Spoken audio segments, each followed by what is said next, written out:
तो हेलो प्यारे बच्चों, आप सब कैसे हो। उम्मीद करूँगा आप लोग स्वस्थ हो गए, मस्त हो गए। पढ़ाई लिखाई भी आप लोगों की बहुत ही अच्छी चल रही होगी। बच्चों, जैसा कि आप सब जानते हैं कि जो कक्षा हमारा 10वीं है, सामाजिक जो विज्ञान जो हमारा विषय है, इसका पेपर बहुत ही पास है। और आप में से बहुत सारे बच्चे डरे हुए हैं, चिंतित हैं कि मतलब कक्षा जो 10वीं का जो सामाजिक विज्ञान का पेपर होने वाला, उसमें क्या सवाल आएगा, कैसे सवाल पूछा जाएगा, किस तरह का सवाल हम पढ़ के जाएं ताकि जो 20 MCQ हो वो हमारा OMR शीट में के सारा का सारा सही हो। तो देखो बच्चों, यहाँ पर हम कुछ ऐसे प्रश्न लाए हैं जो परीक्षा के दृष्टिकोण से बहुत ज़्यादा उपयोगी है। अब आपको लगेगा जो भी आता है इस तरह की बात करते हैं कि उपयोगी है, हम इस बात को कैसे माने कि मतलब जो मैं प्रश्न यहाँ पर दे रहा हूँ ये बहुत ज़्यादा उपयोगी है। तो देखो यहाँ पे जो मैं प्रश्न दे रहा हूँ ना, आप पिछले वर्ष का जो है वेबसाइट पर जाकर पेपर चेक करो, तो इस टॉपिकों पर आपको प्रश्न मिलेगा। जैसे देखो यहाँ पर पहला प्रश्न का टॉपिक क्या है, पहला टॉपिक है फ्रांस की क्रांति। तो इस पर हर साल प्रश्न पूछता है कि फ्रांस की क्रांति कब हुई, शासक कौन था। दूसरा प्रश्न आप दे सकते हो ये जर्मनी के एकीकरण में है कि जर्मनी का एकीकरण किसने किया था, शासक कौन था, उससे सवाल पूछता है। तो इस तरीके के सवाल पूछे जाते हैं। तो आप इन प्रश्नों को सॉल्व करके जाइएगा, टॉपिक को पढ़ लीजिएगा, और जो भी प्रश्नों का उत्तर आपको मालूम है तो कमेंट बॉक्स में कमेंट कीजिएगा। चलिए, पहला प्रश्न क्या है, फ्रांसीसी क्रांति के समय फ्रांस का राजा कौन था। ऑप्शन है लुई 16वां, option B Napoleon, option C Charles दर्शम, ऑप्शन डी लुई 14वां। तो लुई 16वां था, जिसको लुई 16 भी कहते हैं, वो क्या था, फ्रांस का राजा था फ्रांस की क्रांति के समय। दूसरा प्रश्न है जर्मनी के एकीकरण का नेतृत्व किसने किया, जो जर्मनी था उसका एकीकरण किसने किया था। ऑप्शन है Garibaldi, option B Bismarck, option C Mazzini और ऑप्शन डी नेपोलियन।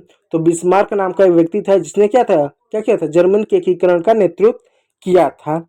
चलिए, तीसरा प्रश्न है, ये प्रश्न भी बहुत ज्यादा इंपॉर्टेंट है, यानी जो अब तक के 3 प्रश्न दिए इसको लेकर तीनों इंपॉर्टेंट है। ठीक है, तीसरा प्रश्न है जलियांवाला बाग हत्याकांड कब हुआ था। तो इसका पूरा डेट याद रखिएगा, अभी विकल्प आप देख लीजिएगा, क्या इसका उत्तर होगा आप कमेंट करके बताइएगा। ठीक है, मैं अभी पूरा उत्तर बताता हूँ।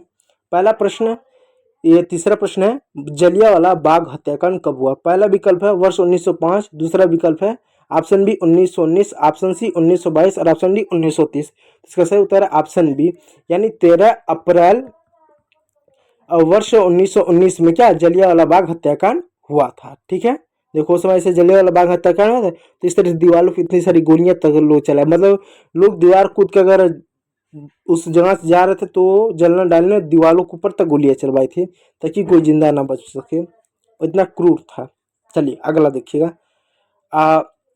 चौथा प्रश्न, भारत छोड़ो आंदोलन किस वर्ष प्रारंभ हुआ था। ऑप्शन है 1930 में, ऑप्शन बी 1935 में, ऑप्शन सी 1942 में और ऑप्शन डी 1947 में। तो भारत छोड़ो आंदोलन कब प्रारंभ हुआ, तो 1942 में भारत छोड़ो आंदोलन प्रारंभ हुआ था। चलिए, पांचवा प्रश्न, भारत में पहली रेलगाड़ी कब चली थी। ऑप्शन है 1953 में, ऑप्शन बी 1985 में, ऑप्शन सी 1905 में और ऑप्शन डी 1947 में। तो 1953 में भारत में पहली क्या ट्रेन, सॉरी 1853 में भारत में पहली ट्रेन चली थी, जो पुणे से थाने के बीच में थी, या थाने से पुणे आप कह लो। ठीक है, छठा प्रश्न, बॉक्साइट किस धातु का अयस्क है। ऑप्शन ए लोहा, ऑप्शन बी तांबा, ऑप्शन सी एल्युमिनियम और ऑप्शन डी सोना। तो एल्युमिनियम का अयस्क है। ठीक है, अयस्क यानी कच्चा माल, यानी बॉक्साइट से ही एल्युमिनियम बनता है।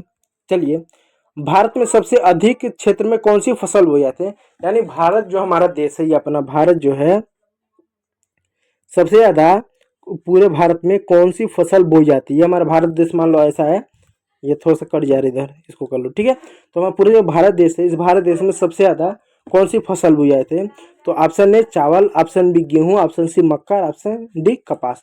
तो कपास, जो कपास है ये भारत में सबसे ज्यादा यही बोई जाती है। मतलब क्षेत्रफल की बात की जा रही है, एरिया की बात की जा रही है। अब एरिया मतलब जैसे साउथ इंडिया पूरा ले लो, तमिलनाडु हुआ, फिर केरला हुआ, कर्नाटका हुआ, उसके बाद आपका जो आंध्र प्रदेश हुआ, तेलंगाना हो गया, फिर उड़ीसा हुआ, झारखंड हुआ, पश्चिम बंगाल हुआ, लगभग इन सभी हिस्सों में देखा है इनका क्षेत्रफल बहुत ज़्यादा है।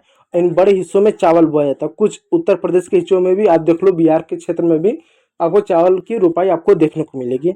मतलब क्षेत्रफल की बात करें, जगह की बात करें, कितने जगह में कौन सा फसल सबसे ज़्यादा बोया जाता है, तो चावल सबसे ज़्यादा बोया जाता है। यहाँ पर धान की फसल नहीं है, गेहूँ की है, तो क्षेत्र पर मत ध्यान दीजिएगा, उत्तर देखिएगा चावल। ठीक है, चलिए 8वां प्रश्न है, सुंदर वन डेल्टा किन नदियों द्वारा बनाया, इस तरह सुंदर वन डेल्टा बोलता है किन नदियों द्वारा बनाया जाता है। Option A Ganga Brahmaputra, option B Narmada Tapi, option C Godavari Krishna और ऑप्शन डी महानदी। तो गंगा ब्रह्मपुत्र की जो नदियां हैं वो सुंदरबन डेल्टा बनाती हैं।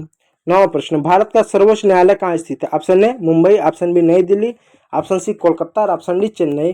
तो नई दिल्ली में भारत का क्या सर्वोच्च न्यायालय स्थित है। चलिए अगला प्रश्न देखिएगा, भारतीय संविधान में मौलिक अधिकार किस भाग में दिए गए। ऑप्शन ए भाग 1, ऑप्शन बी भाग 2, ऑप्शन सी भाग 3, ऑप्शन डी भाग 4। तो भाग 3 में मूल अधिकार दिए गए हैं। चलिए भारत में चुनाव कराने का कार्य कौन करता है। ऑप्शन ए संसद, ऑप्शन बी चुनाव आयोग, ऑप्शन सी राष्ट्रपति और ऑप्शन डी सर्वोच्च न्यायालय। सही उत्तर ऑप्शन बी चुनाव आयोग करवाता है। चलिए 12वां प्रश्न, मुद्रा का आधुनिक रूप क्या। ऑप्शन ए वस्तु विनिमय, ऑप्शन डी सिक्के और नोट, ऑप्शन सी अनाज और ऑप्शन डी पशु। तो सिक्के और नोट क्या मुद्रा का आधुनिक रूप है। चलिए 13वां प्रश्न आपके सामने, ये आपका 12वां प्रश्न था। 13वां प्रश्न, भारतीय अर्थव्यवस्था में सबसे अधिक लोग किस क्षेत्र में कार्य करते हैं। ऑप्शन है प्राथमिक, ऑप्शन बी द्वितीयक, ऑप्शन सी तृतीयक और ऑप्शन डी विदेशी। तो सही उत्तर है प्राथमिक क्षेत्र में सबसे ज्यादा काम करते हैं, कृषि पशुपालन आदि में। चलिए अगला प्रश्न है 14वां, विश्व व्यापार संगठन। ये प्रश्न अक्सर पूछा था, ठीक है, इसको याद कर लें। इसको मैं 5 स्टार बना दे रहा हूँ। 5 स्टार मतलब बहुत ज्यादा इंपॉर्टेंट। क्या है, विश्व व्यापार संगठन, जिसको साथ में WTO बोलते हैं, यानी वर्ल्ड ट्रेड ऑर्गेनाइजेशन, की स्थापना कब हुई। ऑप्शन है 1991, ऑप्शन बी 1995, ऑप्शन सी वर्ष 2000, ऑप्शन डी वर्ष 2005। तो वर्ष 1995 में WTO की स्थापना हुई, 91 नहीं है, इस बात को याद रखिएगा। चलिए 15वां प्रश्न, राष्ट्रीय आय में वृद्धि को क्या कहा जाता है। ऑप्शन ए आर्थिक विकास, ऑप्शन बी बेरोजगारी, ऑप्शन सी मुद्रास्फीति। मुद्रास्फीति का मतलब होता है महंगाई, और ऑप्शन डी गरीबी। तो इसको क्या कहा जाता है, ऑप्शन ए आर्थिक विकास कहा जाता है, और राष्ट्रीय आय में वृद्धि को क्या कहा जाता है, आर्थिक विकास। चलिए भारत में काली मिट्टी को किस नाम से जाना जाता है। काली मिट्टी पर भी अक्सर प्रश्न आता है, इसको मैं 5 स्टार दे रहा हूँ, ये भी इंपॉर्टेंट है, ठीक है। चलिए option A bangar, option B regur, option C khadar, option D लाल मिट्टी। तो रेगुर के नाम से भी जाना जाता है। इसमें कपास की खेती होती है और सबसे ज़्यादा ये महाराष्ट्र में पाई जाती है, गुजरात में भी कुछ जगह पाई जाती है और कुछ जगह आपको मध्य प्रदेश में भी, ठीक है।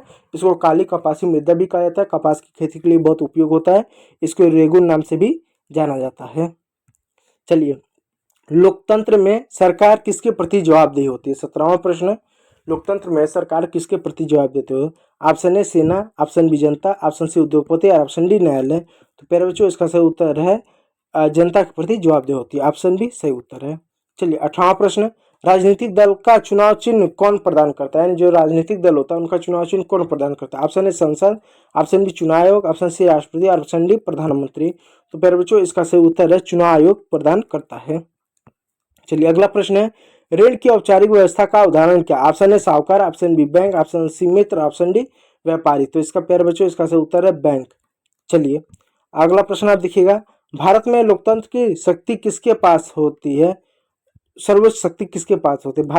भारत में लोकतंत्र की सर्वोच्च शक्ति किसके पास है। ऑप्शन है जनता, ऑप्शन बी सेना, ऑप्शन सी न्यायालय और ऑप्शन डी राष्ट्रपति। तो जनता के पास है। तो ये रहे 20 ऐसे प्रश्न जो परीक्षा में हर साल पूछा जाता है। इन प्रश्नों को पढ़ लीजिएगा, लिख लीजिएगा, तो भी पेपर में जाएगा। जो प्रश्न को मैंने स्टार लगाया है, जैसे आप देख सकते हैं राजनीतिक दल हो गया, फिर उसके बाद काली मिट्टी का प्रश्न हो गया, WTO हो गया और मुद्रा का विषय हो गया।